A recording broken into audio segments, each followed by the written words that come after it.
So, how do you help your struggling learner? If you have been out there looking for what to do or what solutions can really help your kiddo who's having a hard time, this is going to be an excellent, excellent conversation. My name is Veronica Hunter, the host of ADHD What Now? And we have with us today Dianne Craft. Dianne, hello. Hello, welcome.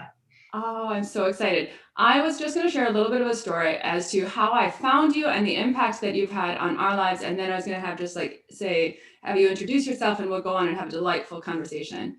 Um, I I have a girl who's been struggling with reading and writing, not so much the writing, but the reading and the phonics and spelling for a really long time. And I have my ADHD kiddo too, who is having a very hard time with writing and expressive language to the point where he didn't want to write down anything at all. And if you said it, it's time to sit down and write, he's like complete refusal.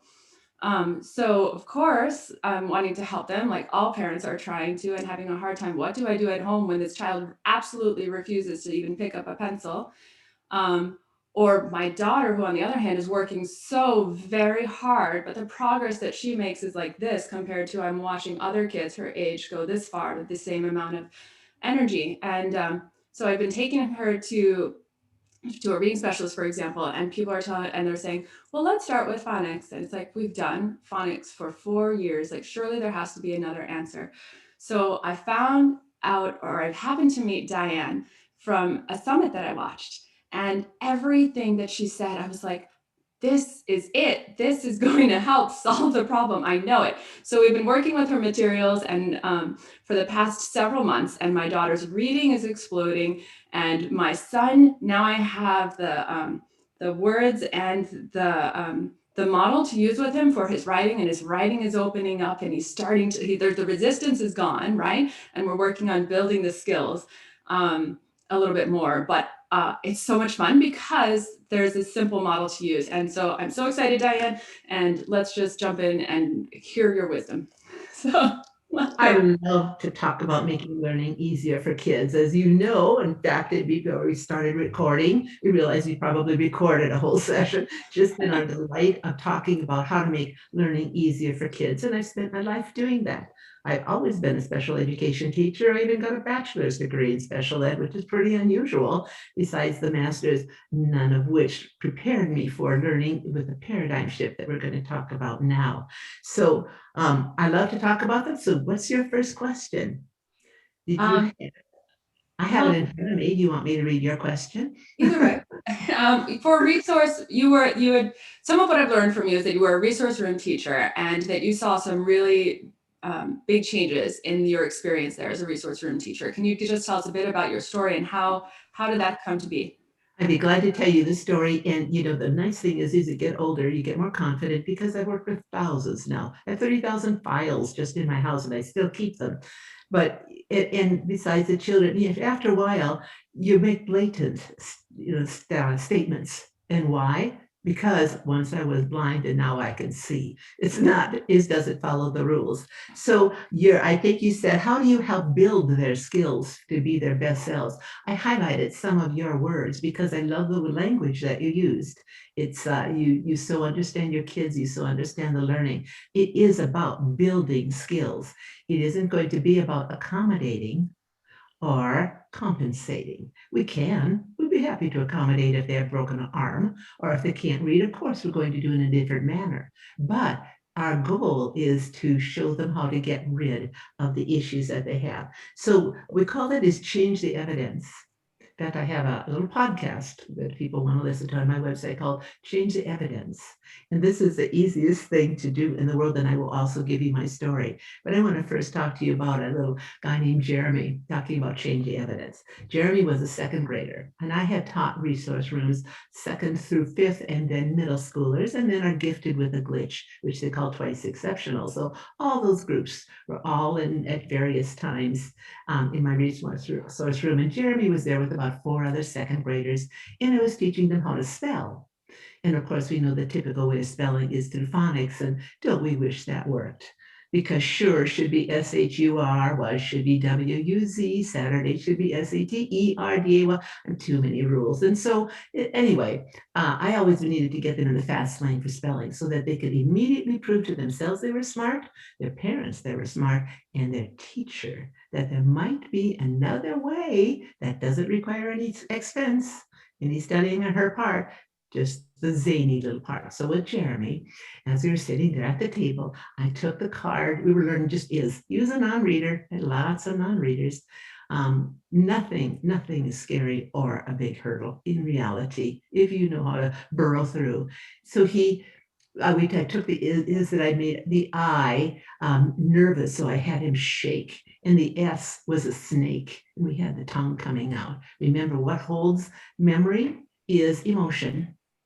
So you add emotion to something black and white, like an is card, that just goes nowhere because that's left brain. He couldn't hold on to it. He had an auditory processing glitch. So if I teach to their camera, their right brain, I got it. It stays, and they can move on and make a 2-year growth and get out of my program. I always told them when I had them, I loved them, but my goal was to get rid of them because their place was the regular classroom where they got lots of enrichment. But first we were going to show them how to use their photographic memory. So I was showing him is, and we would put it up there because we know the physiological movement of the eyes up causes the right brain to light up.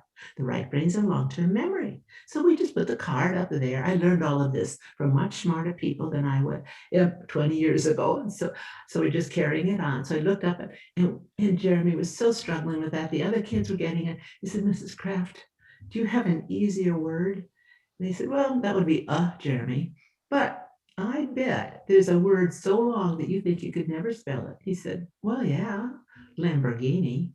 They said, oh man, I had to look that up. I didn't know there's an H in Lamborghini. So we took Lamborghini and we put it on the card, and the H, of course, was the pipe, all the smoke was coming out. And I can't remember what we had on the other letters, but he would. I remember with psychology and all the letters. So we did that, and he spelled it forwards, he spelled it backwards, and then he went back to his classroom. He did a very smart second grade teacher, Mrs. Ellison. And she said, well, Jeremy, what did you learn in your class today? And he said, I can spell Lamborghini. She said, Lamborghini, that's not a second grade word. So he did it straight across the board. And he said, turn to the class, do you want it forwards and backwards now? Well, everybody wanted to come to the smart spelling class. What do we do with spelling? This is typical when I would be in IEPs, and I was in IEP meetings, of course, for like 20 years. And we were always trying to make the child feel successful, accommodate them, help them so they can move on, learn what they could learn, and just kind of just work through the rest. And it was always the compassionate people, and it was a compassionate thing to do. We say, let's cut their spelling list in half. So then they'll get a better grade. And I thought, oh, that's very compassionate, but they're guaranteed to be a poor speller, aren't they? Because they miss half the words every year. So I said, and so instead what we did once we learned about the photographic memory, holding on to spelling words, photographic memory, the right brain has many more megabytes than the left brain. Remember, a picture is worth 1,000 words. So even though the left brain writing it over and over, sounding it out sounds good, we can throw a whole lot more in there, more memory bytes if they need it. If they don't need it, we don't touch them, whatever way works for them. But anyway, we found that as we can do forwards and backwards with that photographic memory. And so what we do is we go into the classrooms, and I taught my other special ed teachers to go in there and ask for not just their spelling list, but the bonus words. Because we could do psychiatry as easy as we could do is. Seriously. And when I had for 15 years, after I was finished teaching, I had some of my young life left. And I was a consultant here in Denver for child diagnostics. People would fly in, and I would see their family for a whole day, show them exactly where the glitches were, exactly what to do, and then we videotaped it and sent them home. And so my best time was when we would come in, and let's say they're 8 years old or even 9, and they couldn't spell their own name. And so I said, okay, I had one young boy, his name, was like Wadsworthy or something. He was even 14. He was above average IQ. but he couldn't spell his name, too many letters. So I said, well, okay. So we did the letters. Some of them had to have blood out of them. So we use bodily fluids are just a boy's best friend. So we had blood on some letters. Some letters had to have accidents and break a leg. Another one, so anyway, you put so much emotion on it, it can't leave. It has no choice. It has to stay. So at the end of it, he not only knew how to spell his name, we did that with sight words. He knew 11 sight words. And all of that was his beginning of his learning. He had been through all sorts of severe dyslexic programs. His mother had spent a lot of money. All the names that you know of them, they're very good programs. His midline was the problem. So anyway, that's the best gift I can give to a child, to be able to spell forwards and backwards in one afternoon. And one of my young boys, we were doing psychiatry, PSY, psychiatrist. So anyways, we just saw it in our head forwards and backwards, and he was doing that. I said, well, I bet your brother at home wouldn't know how to spell that. He said, yeah, he would. I said, backwards? Oh, no. He said, no, he wouldn't be able to spell it backwards. So you see what we do? We help them get in touch with the smart part of themselves in 5 minutes. But what do we have to put away? We have to put away the thought that all spelling is phonetic. If it were, that would be a piece of cake. One gal said, I can teach any child to spell. All they have to do is memorize 80 rules. They said, that would be about 79 more than my kids can learn. So anyway, by the camera, you can put a whole family in the picture, can't you? Think of them as letters. And that's how we talk. So that is how I always say how we can go from is to Lamborghini in an afternoon. And it sticks. Why? Because humor, I bet you found that with your kids. Humor, emotion, blood, guts, bodily fluids. One time I thought I'm going to write my own book on spelling, how to teach spelling with no effort, and actually no curriculum, and no phonics, and no writing, and no memorization. So I'm going to call it, Where's the Poop? This is boys, remember? They're going to use that anyway. Why don't we use it to keep some letters in their head? And I even have college kids that say, Mrs. Craft, I'm taking anatomy and physiology, and I get all the parts, but I misspell some of those words, but now I know what to do. I put the Z in it, has all, it's a lightning, or he said something with his pants. He said that I always remember those words. So you see, it's a lifetime skill. You were looking for help for your kids, and you were looking for the root cause. Yes, absolutely. You said, I think something really cute, like you were looking for an antibiotic and not just a Band-Aid. Yes.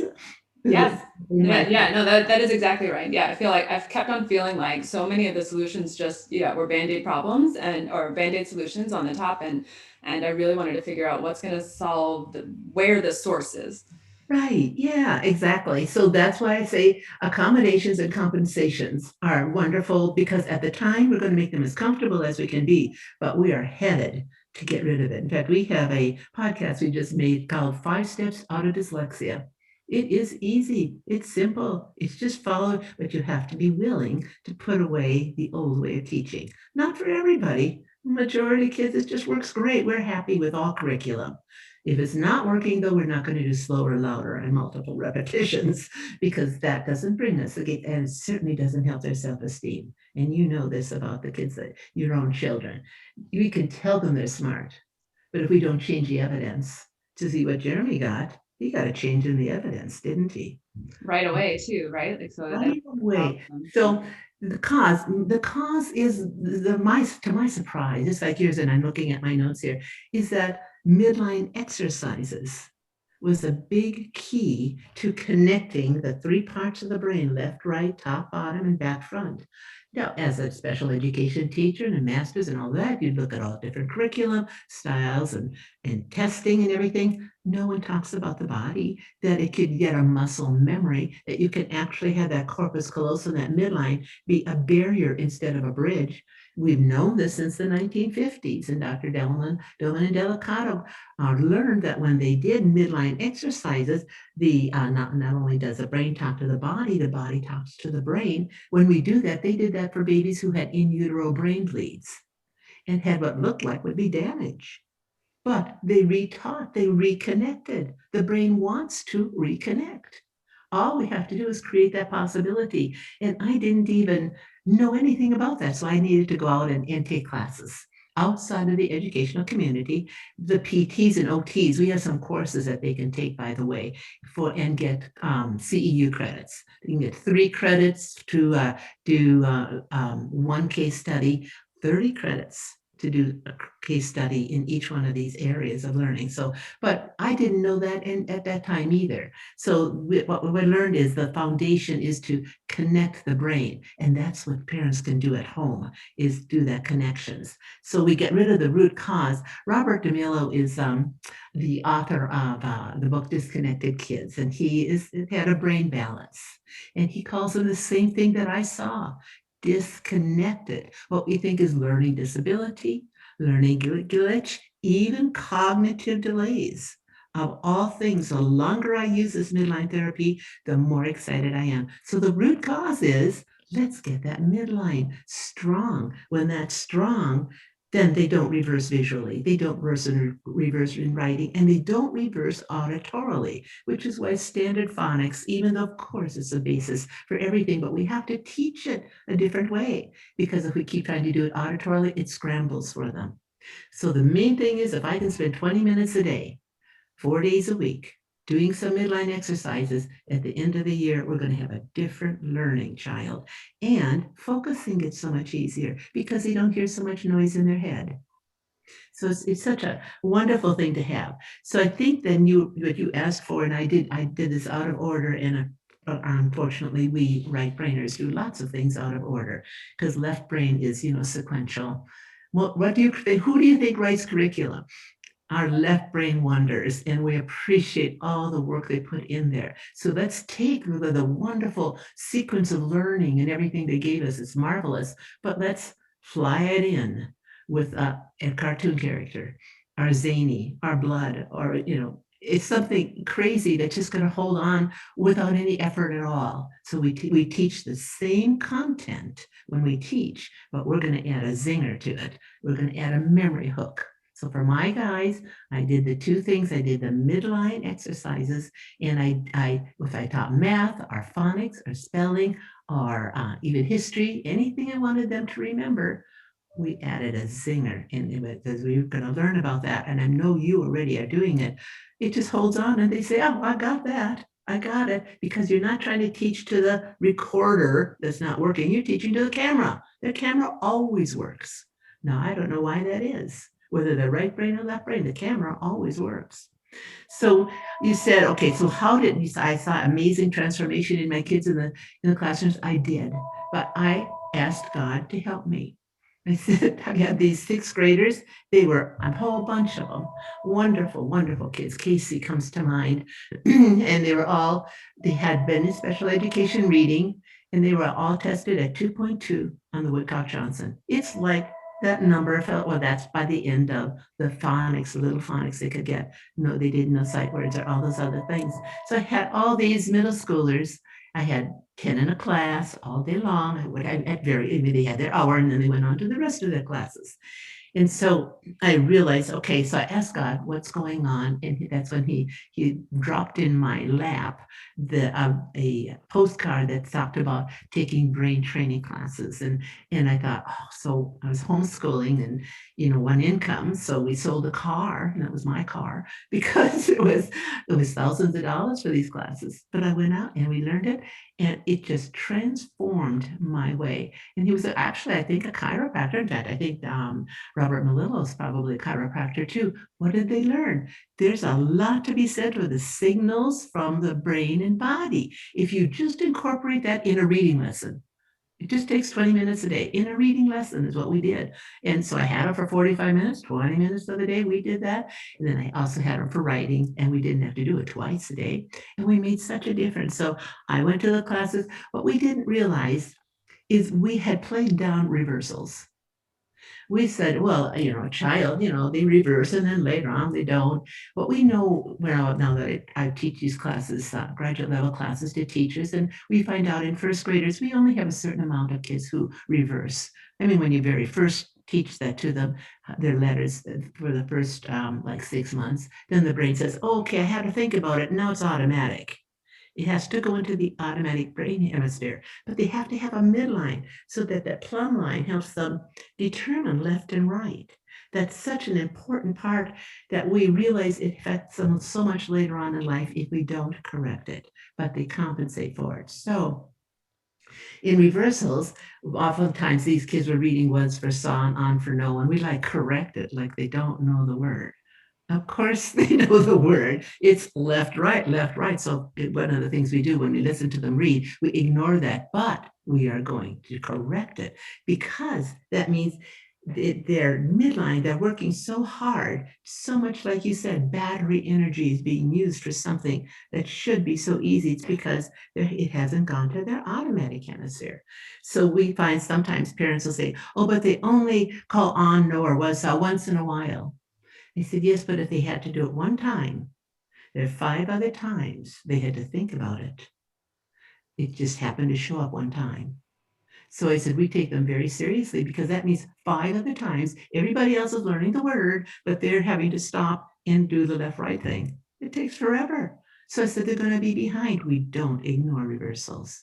When people are going to write in and going to say, my 4-year-old's making reversals. Yes, we ignore those. It's the 6-year-old and up. I love my overachieving moms. So the other thing is in writing. Oh, they only write reversals once in a while. One time and 5 other times they had to think about it. They're not going to write. They have a block between their head and their hand, like your son did. We can call it dysgraphia. We can call it a auditory or writing glitch. We don't care what we call it, except gone. Gone is the word we're going for. And we can eliminate dysgraphia. Does not have to be around. We do not have to make accommodations after a year of doing the midline. We've just seen that. We only say it because we have a lot of experience with this. And so that's what you're going to see. So we take that's so ingrained and so important that we have many driver ed courses here in Denver. And every year we have some of them should send over a teenager and they say, we love this boy. Everybody wants to, say hi to him, but none of my guys will get in the car with him. Because when he drives down the lane, he's never really sure where he should be. He said, do that writing aid exercise, that midline stuff you do with them, and then send them back to us. And we do, send them back, and they found midline.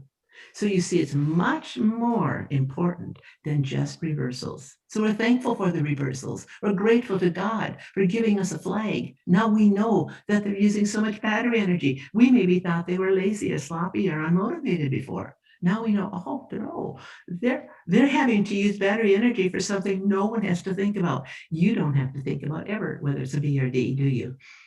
And I had JR is the name of an 8th grader I had one time, and he had ADHD and all these things that work for learning work to help with the focusing too. That's the wonderful thing. You'll see that get easier as it goes on.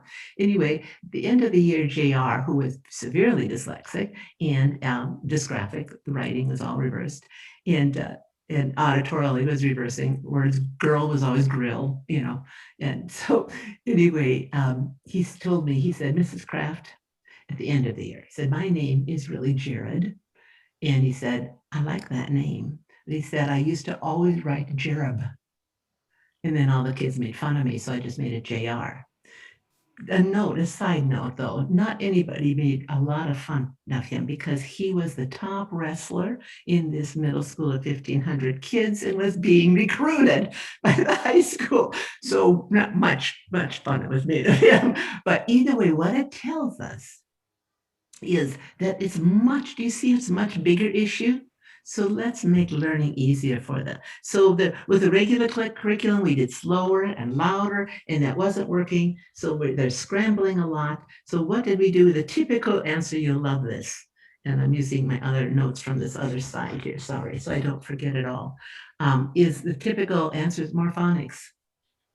Either the workbooks. Now, remember, writing has to be a learning gate in order to learn. If you're writing reversals, there's no way you're learning spelling or phonics with your hand. You will later on. It was all available. Nothing's uncorrectable. We have to correct it. So a tile, sometimes we do it with tiles. And I love the tile program. It's just too many rules. Too much memory is needed for them. So so what we need to do is I changed the way I taught entirely. I didn't get rid of the curriculum, but I only used the curriculum and I presented it to the kids. We didn't talk, so all our workbooks were gone. All the books are because, and we were going to do it daily. So you have to be brave. So when I work with my resource room teachers all over, I say, be brave, because they're bringing the kids to you expecting you to know something different. We do. Put that in. So then you don't need the curriculum. You know the alphabet. You know how to teach them the sounds, but we have to teach them in a different way. And when we do, that makes such a big, huge difference. So put the curriculum on the shelf for just a little while, do exercises daily, and then right brain learning strategies. So when we talk later on about what the school can do and what the parent can do, we'll divide them up a little bit. Yeah. I'm taking a breath now so you can talk.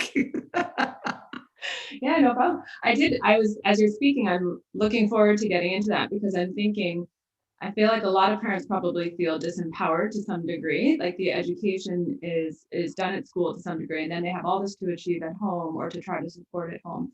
So almost a tension, there's a tension there, right? Like, what can I do when they're kind of directing the curriculum, and how can I support at home, right? And in the meantime, I know our audience also has teachers who are out there who want to help the kiddos.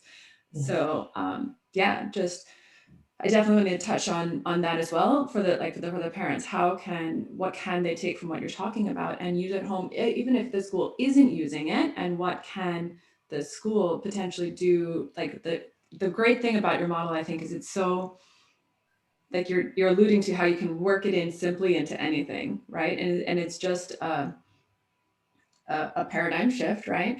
And then you can use that skill in anywhere, right? Like, you don't have to have the whole curriculum, but you can just make that shift and include it throughout.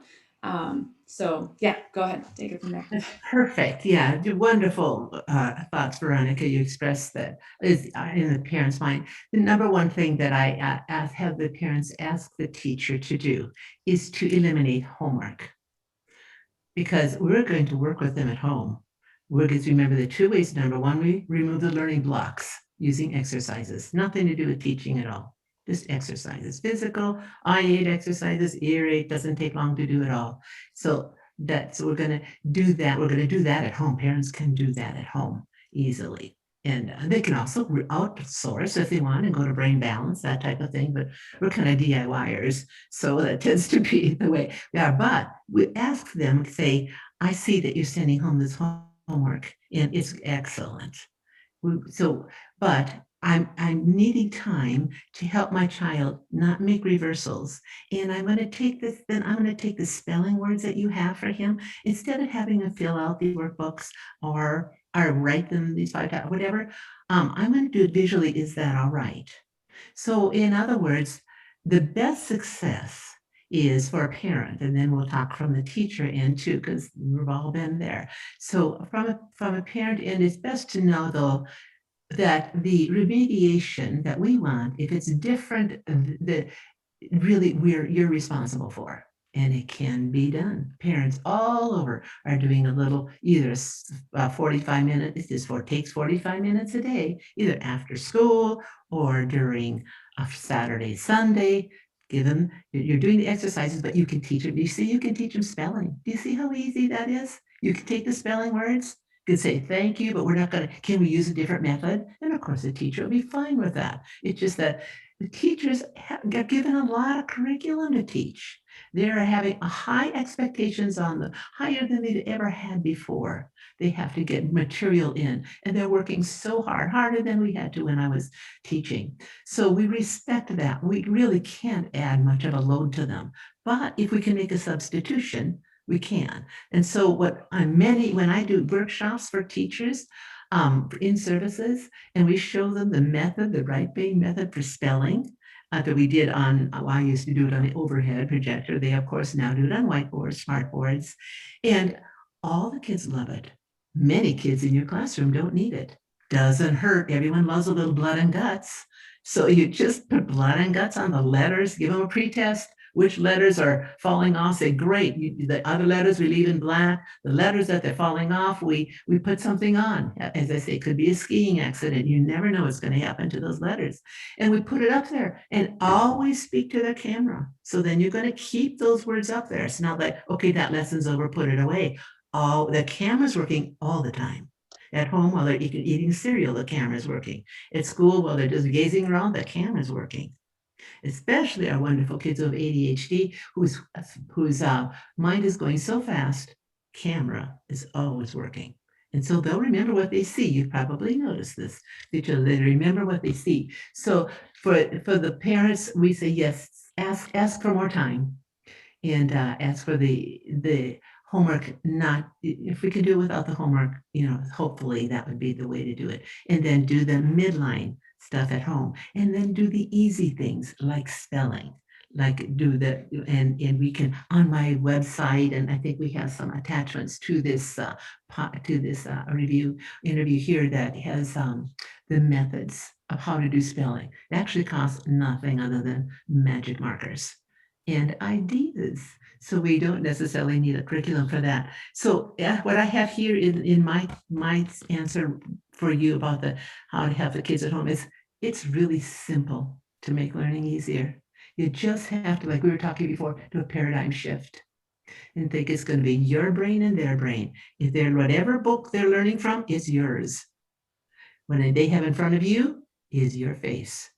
And you're going to teach them, oh, this is how we take spelling, pictures of spelling words. That's how we're going to remember our math facts. Well, we have our math facts. We have angry dogs in there. We have kids falling out of tree houses, all intertwined in the multiplications facts.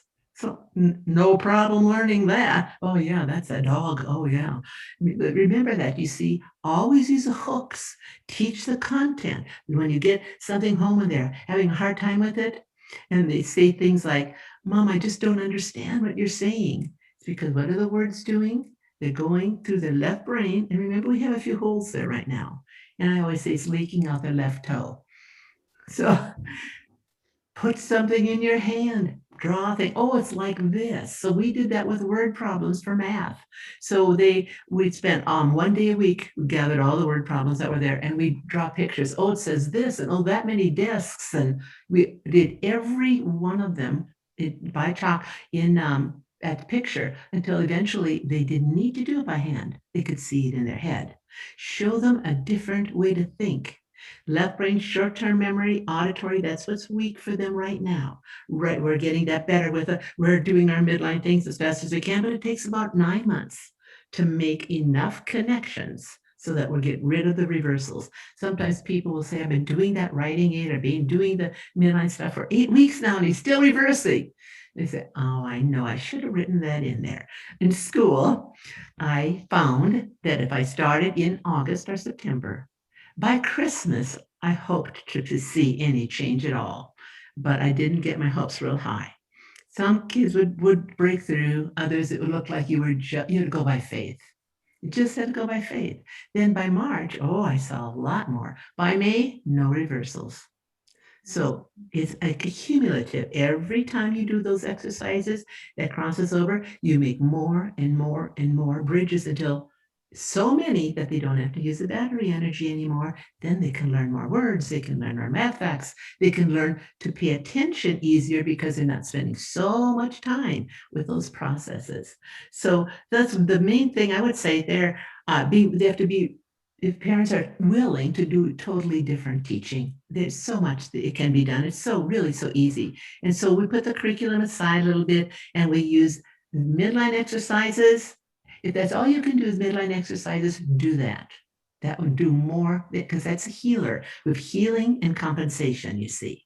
Healing is the midline exercises. Compensation or accommodations is learning right brain. I like it because it makes them feel smart right away, and it makes school so much fun because when they come to you and they say, oh, I just don't understand that, or instead of correcting them on the word, you write the word they said on a little board or whatever you have paper, and you say, I like that word, but this is the way they wrote it in that dumb book.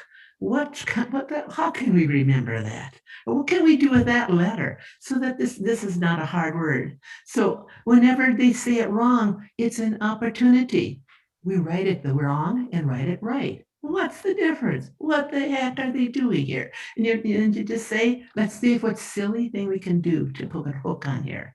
My eighth graders liked it. I'd worked with kids with 135 IQ that were spelling was WUZ because nobody showed them how to use their photographic memory. By the end of the year, they don't need me anymore because they're using that. So you see, you're just doing such a wonderful thing for them. So that's what a parent can do is ask the teacher for no homework.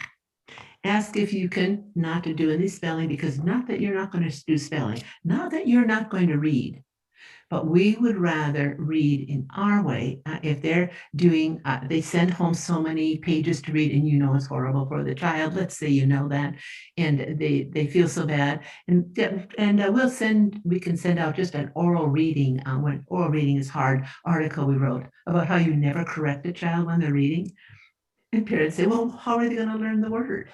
Well, they'll learn it, but tomorrow, because we consider oral reading as a piano recital. And they are the audience that we are trying to impress. So we never have them read a page from a book cold. We always look at it first, and then you take out what we call the tricky words. Write it. I love those at Home Depot, those big flip charts. And you can write everything big and in magic marker. And we write all the words that they don't know, and we read them. Then when they look at the page, they'll remember, but most of them. But let's say they get some wrong. Just pretend you have pink duct tape on your mouth. You do pink because it matches so much better than any other color. But the idea is we don't correct them, because what's correcting doing? It's giving them a message. So we don't want that message. But the next day, before we're going to do reading again, we're going to put down and say, oh, this is a crazy word that came up yesterday. What can we do to remember it? You see, you problem solve. Help them learn how to problem solve. They can problem solve soliloquy and controversy. They can read any word if we show them how to problem solve instead of remembering phonics. So I think for moms, I put some notes here so I wouldn't forget. One of it is, what's the number one tip you would say you have for parents who are working at home with a kiddo who's having a hard time? And I said, keep paper and magic markers handy. If they say, I don't get it, I say, do you have anything in your hand? Well, no, what do they have to see then? Of course they don't get it. When we get a joke, this is what when we work with our Asperger's and autism children, they're very literal. So joke, of course, implies you see the anomaly. You see the disparity. They don't. They can get the joke, they can say it, but they don't laugh because they can't see it. So what we do is we say, so we keep paper and pencil when they say, I don't remember, then your brain, let's say, goes into hyperdrive. As you take the markers, you come up with a zany story or picture to how to remember that math problem. We can remember algebraic problems, the order of operation, the Pythagorean's theorem, all of that with pictures and history facts and phonics rules.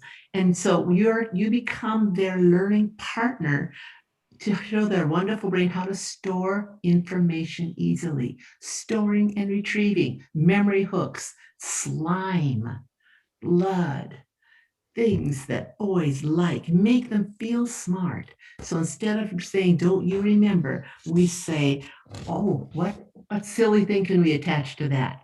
What memory hook do you have in mind? They're going to get so good. You can see how they use it in college then. And then we can talk to the teachers unless you wanted to say something in between. I would just point out that I think one of the benefits is it removes a little bit of the adversarial position between parents and children, right? It lets you get in touch with your inner child and have fun and enjoy it, right? Which then further improves the relationship between you and your kid, which again, just like it's another added benefit. It enters this really good cycle. I agree. Yeah. Excellent insight. Anytime people feel they can learn more when they're comfortable, well-fed, and happy, we can take care of all three of those. Those are easy. We sometimes forget about the happy. That, yeah, if they don't, the key is, if they don't remember something, what's going to happen?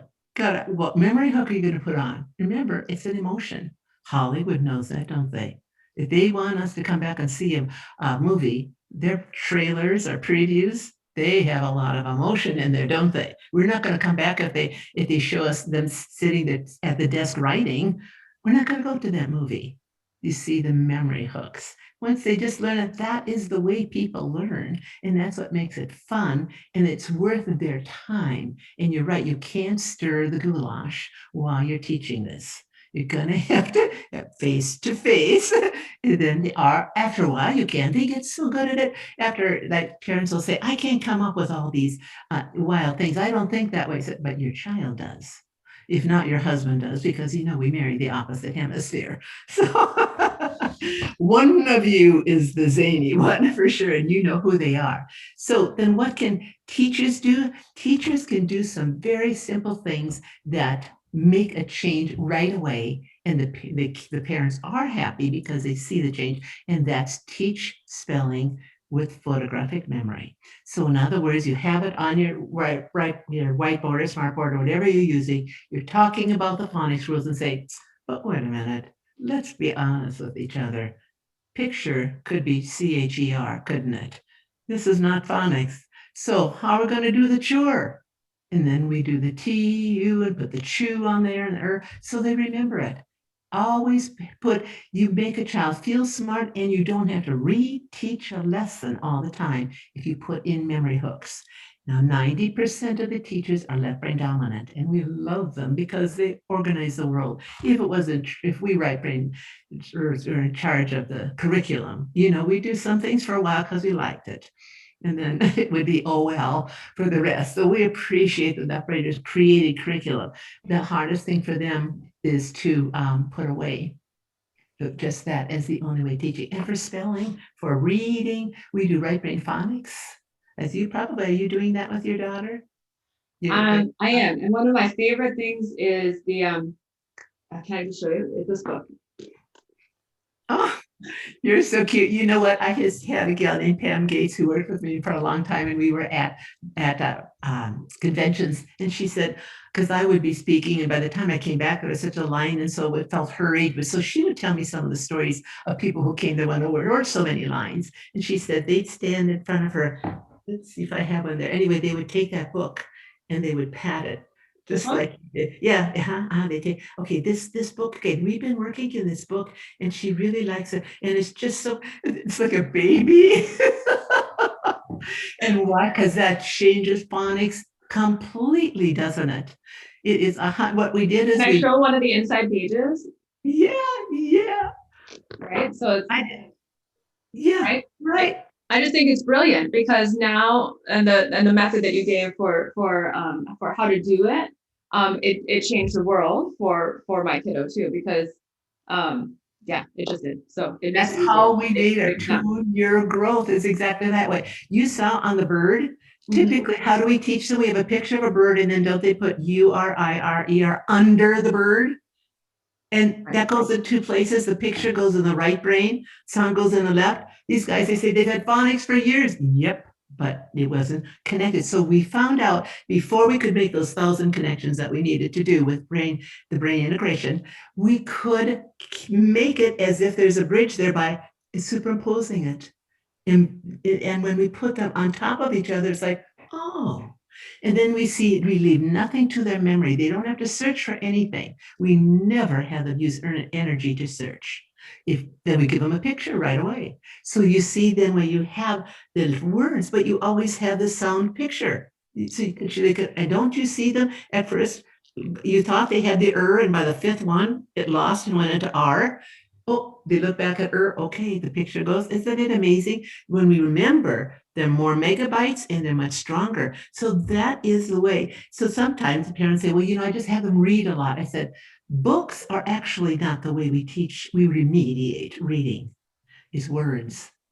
Words. In fact, we are just making our second book, and it's called Code Breakers, a second right brain phonics book for our middle schoolers and those above third grade, so they can learn how to read, like soliloquy and things that they normally would avoid as an adult.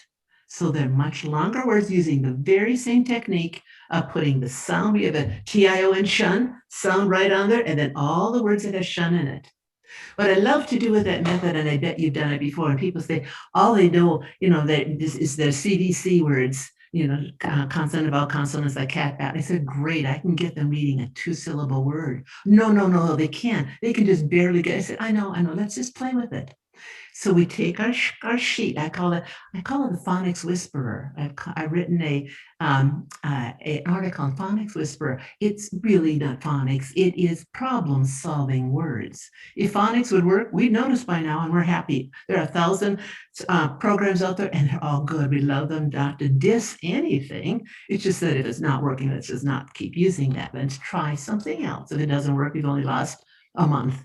Okay, so then I would say, okay, if you can, so I put the on the board, on their paper, on the flip chart in red magic marker, and I always put the green leaf on it. I put that green leaf on there for probably 6 months every time I write it. Why? No stress on their part.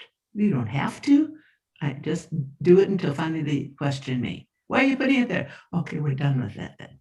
So anyway, oh, I put in front. Oh yeah, nah. Okay, what if we put nah? But we practice putting it together. Then way over in the corner, I put the in with always what's going to have the igloo, and then K in front. He said, what if kin? Oh, we don't have kin. What if he moves up here? Napkin. Oh, it's napkin.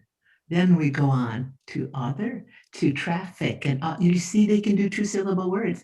Then when I got my recalcitrant 7th grade boys who were gang members and were not going to read any word for me at all. So I said, okay, because they couldn't get past 2nd grade reading. So I said, let's do shun words. And we talked about shun, so I put all of it shun. And they were doing vacation, ignition, because and you see, all of a sudden they trusted me that I was going to be able to get them through. So they do the silly exercises with me. And and that's how, so they're right. So remedial reading is not really books. It's 2 things. It's sight words and phonics. So this is how we do the phonics, and that's how we make our 2-year growth. And I'm sure you're going to see that too. And we do that quick score before and after. And then sight words. Do you have any sight words there? Yeah, I thought the sight word cards too. This is because I guess we get our most Like this, right? Is what you mean? Yes, we get our most next to spelling. The one thing that makes me look like a good teacher is by doing the sight words with them. I know. Yeah, look at right superimposed upon the letters are the pictures that give the meaning and the emotion here, right? Like he's like running away, really scared from the shark. It's perfect. Yeah. Yeah. So when we have the 220 dose sight words, you could just, they say, oh, do it on a trampoline or do it while playing this. And I think all good. That works most wonderful. If it's not working for a child, we're not doing that another year because we can't afford to lose it. Try something else. And if it doesn't work, exactly, you can throw that one out too. But no one throws this one out because it's a universal method. Visual learning, like you called it in your questions. I sometimes call right brain learning. I like visual learning better, I think. Visual learning is a universal learning method.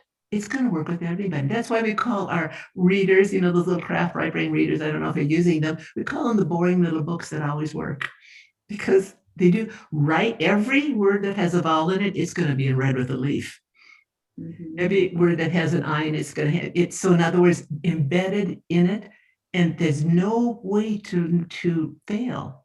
And so these are all ideas that I got as I traveled around and talked to people who they came from other disciplines than education. And I was trying to remember her name today. I still love to give her credit for showing me how to look up and engage the right brain and do forwards and backwards. But I probably say it someplace, I hope.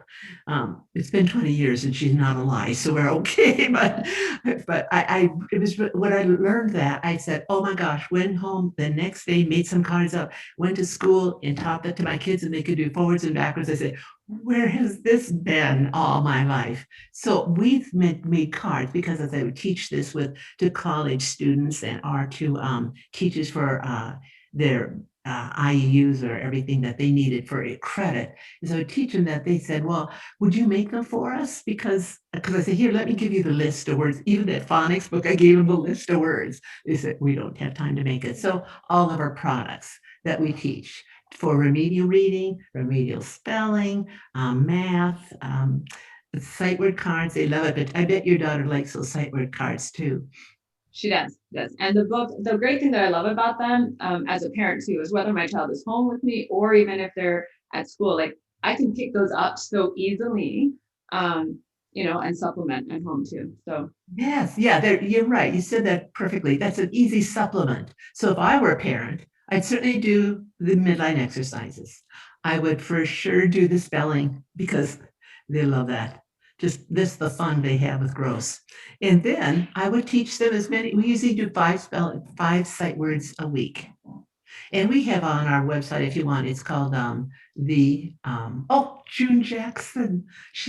Cassie just showed me the name of this wonderful gal who taught me how to visualize, not just me. It was a group of teachers, June Jackson. To her, she's a nurse. So, you see nurse and chiropractors. We had to search outside of the educational community so that we could make things different enough so that we could get at the areas that were not connected. And we make the connections. We love that. That will heal it. It takes a long time. How am I going to get them? I was responsible for these children having a grade. So I needed to teach them the subject, but I taught it in a different way, and I could use nothing they had in the school.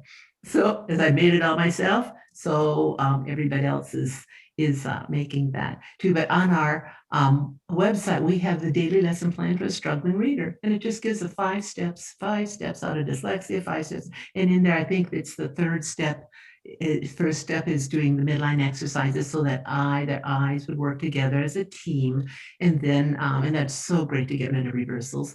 And then second, you set your timer for 20 minutes, and then we just decode this. So our phonics is no rules, because all the rule is there on the picture. No writing, because the writing is getting it in, and no memorization. And they like that. So that we do the phonics, so that's easy. And if they don't get it, we do the flip chart. We write everything they don't get, and we play with it. It's all fun, and they learn it so fast. And the next step is sight words. And that's what we play with, wherever you are, either the words that come with your card, your book, if you choose our books, or you can make your own cards, or the adult sight words, and just play with them. And a lot of parents have them in the back seat of the car, and they learn words so fast that way because the meaning's superimposed. And then before we have them read out of a book, if we don't get the time to, that's all right. But if we can, we never have them see it cold, and we do that pre-reading. And that's what it is, 45 minutes a day, 4 days a week, and they can get their child caught up.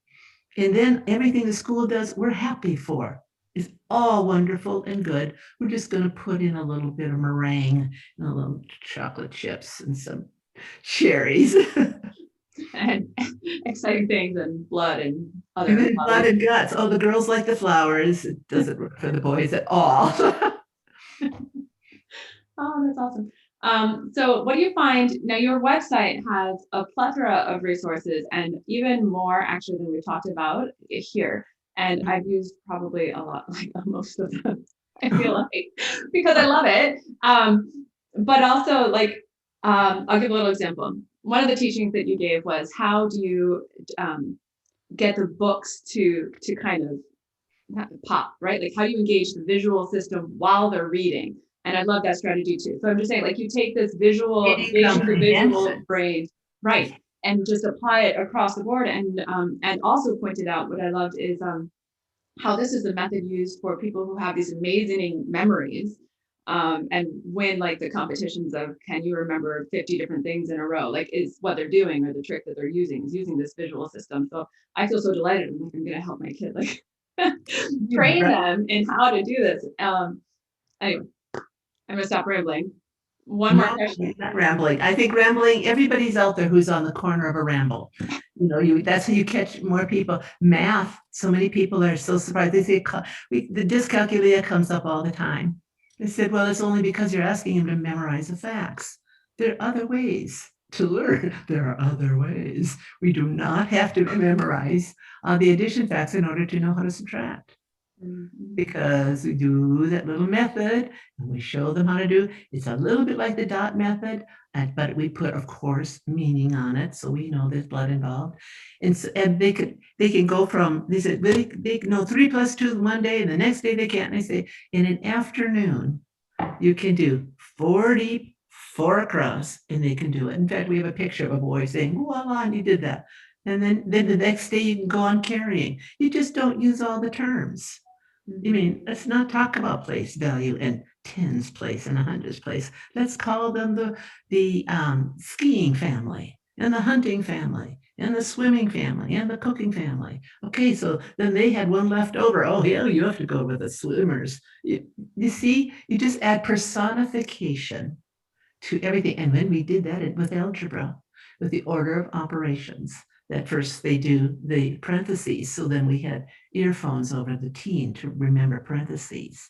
And how next, we do the exponents. So we had a scratchy necklace with an exponent on it. And the next step you do is the multiplication. So we have an X over his chest. And the belt is the division, and a knee is an adding, and the other knee is foot is subtracting. They remembered them. And so my 8th grade math teacher that I just came, I would come in, or after she taught the lesson, they'd come to my room. We were just down the hall, and we'd make it our own. And so anyway, she said, okay, all right, you kids are now getting better grades than my kids. So would you just stay here, and I'll give you that half of the board? So after she taught her math, and I don't really love math, so it was really easy for me to make it personification, because anything other than just remembering it. And so over on the corner, we made the formulas. All the formulas can be learned by personification. Make it up. We've made up some. We have some videos. You can certainly make up your own. And she said, it's so funny. Later on, when they'd be taking the test a week or so later, all of my kids would be looking up on the corner of the board, because that's where it came to them. It can be applied to everything. We do it for note taking, like you said, we've done for reading comprehension. 10 minutes a day of reading aloud to them, and then they read aloud. You read something and you talk about what you saw. And then after a while, you can even add 2 sentences at a time and more, until that's where we had one young man went from getting a 13 on his ACT reading to getting an actually inverse, a 31, just by, instead of doing the look at the answers first. No, we took the time to make a movie in our head of what we were reading. Reading comprehension, that is also June Jackson's unders who came up with that, and we're so grateful, because that's just fabulous. So we put away all the reading comprehension books, all the what's the best title. Oh my goodness, have we spent years of our life reading and coming up with a common theme of the best title for this. If that converted to reading comprehension, may be happy. It's not a bad thing to do, but it doesn't. But something is easy, but again, out of the educational field. So everyone has to gets a little wang in their system. We all do. Well, wait a minute, that's not educational, but oh, wait, what they're learning? Oh, 2 years ahead. Oh, math, 30 years ahead in spelling. That's what we usually get. That's what you'll get with your little ones as you're seeing they're going to learn their sight words. So I'm so glad you have experience with this, because it's so much more fun to talk from experiences than theory. So yeah, we have a lot of things on our website. If people ever wanted to get everything we know and how to help, they could read the 25 articles we have on there. We teach how to do the spelling, how to do the reading comprehension, how to help a child with sensory processing problems, so they're not having to put their hands over their ears all the time. Just so many different, the 5 steps out of dyslexia. There are the how to change the evidence. So in other words, we're not just praising, we're not dumbing it down so they get an A on half of the amount. We're actually changing the evidence. And easy, simple, like you said, the 2 things we want to say to the world, that it doesn't have to be so hard to learn, and it doesn't have to be expensive. God has made provisions for all of that. Absolutely. And often I'll hear parents asking, like, should I get a tutor for my child to be able to do this? And like the answer that I want to give is everything that you had just said. So I'm glad, and it's certainly not You mentioned not it doesn't have to be expensive, right? Like the products and or the training that you have is not going to cost as much as hiring a tutor for months and months. So Mm. thank you for what you have put together for everybody. It's an amazing resource, and I was so very delighted to have come across you, and I'm very delighted to be able to share what you just shared with more people and have the the um, bringing in the outside influences too into the Isn't that education. cool? Yes, that other people in completely different professions so we were talking about how when a child can learn how to read music, that's fine, but, like, we have a lot of kids who can only get do music, but through ear. They hear it and they can play it. That's how our phonics program is. It's like playing music by ear versus by the notes. Works just as well, but we hadn't realized that. We thought there was only one way. Well, we're learning so many things, aren't we? It's amazing. So thank you for putting everything together and for spending the time with us today.